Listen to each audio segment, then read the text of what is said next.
واللاتي يأتين الفاحشة من نسائكم فاستشهدوا عليهن 4 منكم،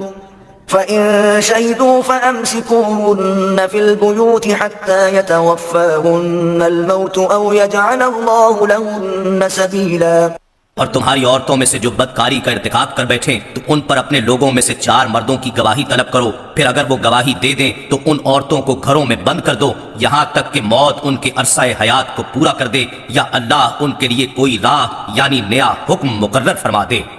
واللذان يأتيانها منكم فآذوهما فإن تابا وأصلحا فأعرضوا عنهما إن الله كان توابا رحيما۔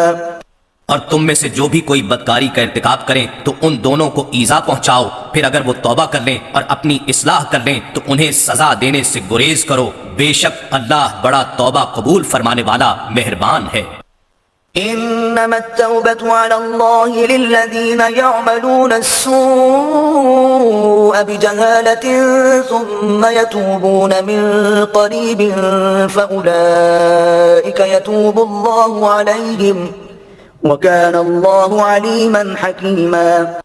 اللہ نے صرف انہی لوگوں کی توبہ قبول کرنے کا وعدہ فرمایا ہے جو نادانی کے باعث برائی کر بیٹھیں پھر جلد ہی توبہ کر لیں، پس اللہ ایسے لوگوں پر اپنی رحمت کے ساتھ رجوع فرمائے گا اور اللہ بڑے علم بڑی حکمت والا ہے۔ وليست التوبة للذين يعملون السيئات حتى إذا حضر أحدهم الموت قال إني تبت الآن ولا الذين يموتون وهم كفار أولئك أعتدنا لهم عذابا أليما۔ اور ایسے لوگوں کے لیے توبہ کی قبولیت نہیں ہے جو گناہ کرتے چلے جائیں یہاں تک کہ ان میں سے کسی کے سامنے موت آ پہنچے تو اس وقت کہے کہ میں اب توبہ کرتا ہوں، اور نہ ہی ایسے لوگوں کے لیے ہے جو کفر کی حالت پر مریں، ان کے لیے ہم نے دردناک عذاب تیار کر رکھا ہے۔ يا أيها الذين آمنوا لا يحل لكم أن ترثوا النساء كرها ولا تعضلوهن لتذهبوا ببعض ما آتيتموهن إلا أن يأتين بفاحشة مبينة وعاشروهن بالمعروف فإن كرهتموهن فعسى أن تكرهوا شيئا ويجعل الله فيه خيرا كثيرا۔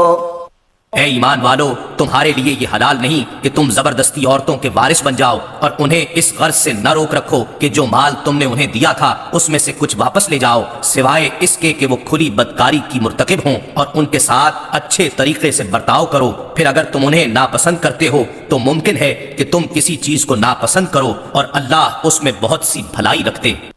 وَإِنْ أَرَدْتُمُ اسْتِبْدَالَ زَوْجٍ مَّكَانَ زَوْجٍ وَآتَيْتُمْ إِحْدَاهُنَّ قِنطَارًا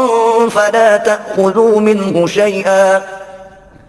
أَتَأْخُذُونَهُ بُهْتَانًا وَإِثْمًا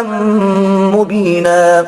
اور اگر تم ایک بیوی کے بدلے دوسری بیوی بدلنا چاہو اور تم اسے ڈھیروں مال دے چکے ہو تب بھی اس میں سے کچھ واپس مت لو، کیا تم ناحق الزام اور صریح گناہ کے ذریعے وہ مال واپس لینا چاہتے ہو؟